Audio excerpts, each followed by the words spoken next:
तो उनकी भावनाओं की कदर करें और आने वाले समय में सारे मतभेदों को भूल करके एक ही आवाज पे वोट लगाएं। क्या किसान और मजदूर कहें। बाबा टिकैत जी, इनको नमन करते हुए अध्यक्ष जी की अनुमति से मैं अपनी बात को प्रारंभ करूंगा। तो मैं ज्यादा न बोलते और ये विश्वास दिलाते हैं हम अपने बड़े प्रदेश के नेता जो यहाँ आए हुए। देखिए, आपने अगर गौर से देखा और चैनल और अखबार आपने देखे हो, बीजेपी में यूपी में विद्रोह होने लगा। कहने लगे भाई ज्यादा नहीं बोलेंगे, ज्यादा बोलेंगे तो साजिश और देशद्रोह का मुकदमा हम पर कर दिया जाएगा। ये एमएलए के बोले सुलझ रही है। आप देश में लगाते थे 400 पार। अब की बार हमारा जो नारा होगा हिंदुस्तान में, वो नारा होगा अब की बार किसान मजदूर सरकार।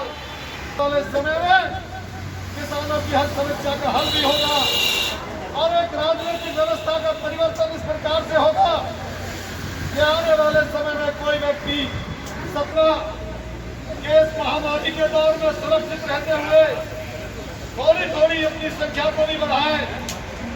और हमारे बीच में आज बहुत अच्छे किसान नेता किस अध्यक्ष से उत्तर प्रदेश के पधारे हैं।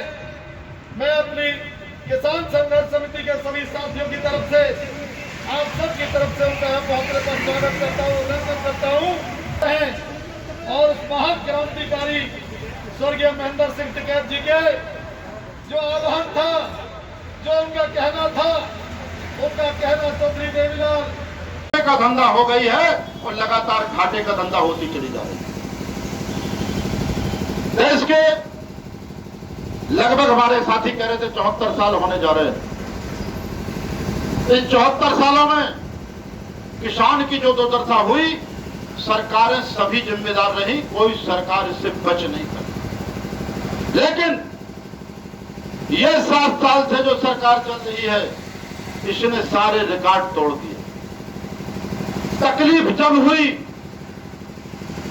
कि इस कृषि प्रधान देश की व्यवस्था इस सरकार ने उद्योगपतियों के हाथों में सौंपने की तैयारी कर। कानून बनने से पहले धन्ना सेठों को पता चल जाता है कि अब किस व्यवस्था में, किस व्यापार में फायदा होगा और उसी के अनुरूप आपके हरियाणा, पंजाब और बहुत सारे प्रांतों में खेती के अन्न को उपजाने वाले किसान के अन्न को लूट करके भरने की व्यवस्था इस कानून के लागू होने के 2 साल पहले कर ली। ये कौन सा प्रजातंत्र है जिसमें कानून बनने के 2 साल पहले सरमाएदारों को, उद्योगपतियों को पता चल जाता है कि हमें अब कौन सा कदम उठाना है। जब से ये 3 कानून लागू हुए, हमारे हरियाणा और पंजाब के साथियों ने, हमारे टिकैत साहब ने इनका विरोध करना शुरू किया। उस विरोध को यह कहकर के दबाने का प्रयास किया कि ये 3 कानून हिंदुस्तान के किसान की तकदीर बदल देंगे। लेकिन जानकारों ने जब इन कानूनों का अध्ययन किया तो पता चला कि इन कानूनों की किताब के बाहरी पेज पर तो लिखा है किसानों का कल्याण, और जब पन्ना पलट के अंदर देखा जाता है तो कृषि के विनाश के अलावा, किसी के सत्यानाश के अलावा और कोई व्यवस्था नहीं है। अगर व्यवस्था है तो केवल कुछ घरानों के व्यापारिक फायदे के लिए सारी व्यवस्थाएं की जाती। आज आंदोलन 6वें महीने को पूरा करने जा रहा। 26 तारीख को हमारे 6 महीने पूरे हो जाएंगे। शुरुआती दौर था, सभी प्रांतों से किसान चल करके जब दिल्ली की तरफ आए तो इन सरकारों ने जहां पर भारतीय जनता पार्टी की सरकार थी, वहां पर किसानों को दिल्ली के बॉर्डर पर रोकने का काम किया। आपको यहां पलवल बॉर्डर पर रोका गया, किसी को शाजापुर बॉर्डर पर रोका गया, किसी को सिंगू बॉर्डर पर रोका गया, किसी को टीकरी बॉर्डर पर रोका गया, और हम लोगों को गाजीपुर बॉर्डर दिल्ली पर रोक दिया गया। और ये सोच कर रोका इन्होंने कि इनको किसी तरह से लाठी और बंदूक की ताकत से घर वापस कर दिया लेकिन ये भूल गए, ये वो आंदोलन नहीं थे जिन आंदोलनों को षड्यंत्र के माध्यम से कुचल दिया। ये हिंदुस्तान के विधाता, हिंदुस्तान का किसान, हिंदुस्तान की भलाई के लिए खेत घरों से निकला था, अपनी सत्ता को प्राप्त करने के लिए नहीं निकला। ये भूल गए कि हमारा वास्ता ऐसे लोगों से पड़ा है जो 130 करोड़ जनता का पेट भरने का काम करते हैं और लगातार घाटे पे खेती करने के बावजूद भी कृषि धर्म को नहीं छोड़ा, लगातार इस धर्म का पालन करते हुए जब देश की जनसंख्या 43 करोड़ होगा करती थी, तब देश में भुखमरी के हालात होते थे। आज अब लगभग 143 करोड़ जनता होने जा रही है, फिर भी हिंदुस्तान के किसान ने पुरुषार्थ करके 130 करोड़ जनता आज बताते लोग उसके पेट भरने का काम किया जा रहा है। हमें संयम बना के रखना है। 6 महीने तक आंदोलन चल रहा है, विश्व का सबसे बड़ा आंदोलन बन गया है आज ये, और इसकी अभी पता नहीं कि आंदोलन कब तक चलेगा।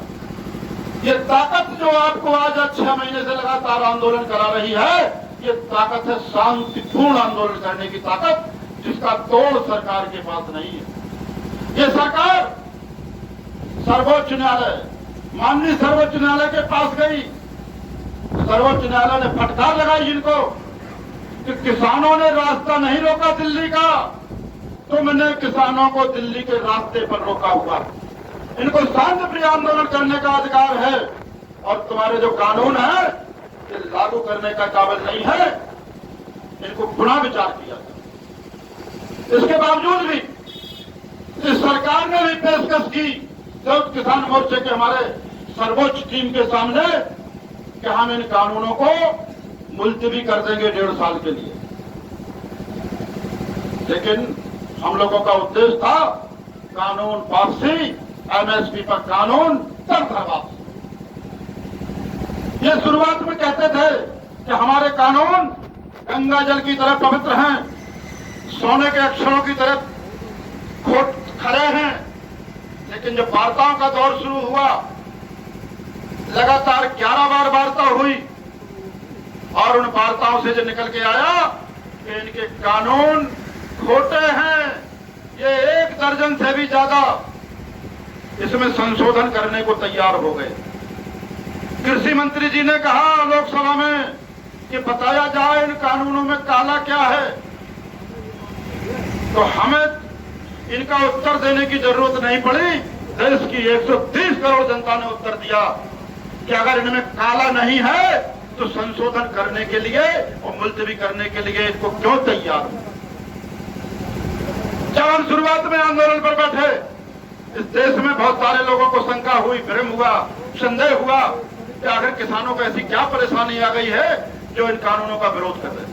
आज 6 महीने के दौरान सबसे बड़ी सफलता हमारी एक ये है, इस आंदोलन की सफलता ये है कि आज हिंदुस्तान ही नहीं पूरी दुनिया के देश ये जान गए हैं कि इन कानूनों में कौन कौन सी कमियां हैं। ये सफलता है हमारी। लेकिन अभी कोरोना का जो काल चल रहा है, ये महामारी का दौर चल रहा है, हम विज्ञान को झूठा साबित नहीं करना चाहेंगे, लेकिन इतना जरूर कहना चाहूंगा कि इस बीमारी का दुरुपयोग जिस तरह सरकार ने किया, इस बीमारी का सरकारीकरण जिस तरह से केंद्र में बैठी सरकार ने किया, ये बहुत शर्मनाक है, बेहद शर्मनाक है।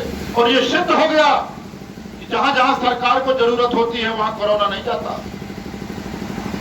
अभी चुनाव हुए, बड़ी बड़ी सभाएं हुई, प्रधानमंत्री जी की हुई और सारे नेताओं की हुई, वहां कोरोना नहीं था। तो जहां आंदोलन कर रहा किसान, वहां बताया गया कि किसानों से कोरोना फैल रहा।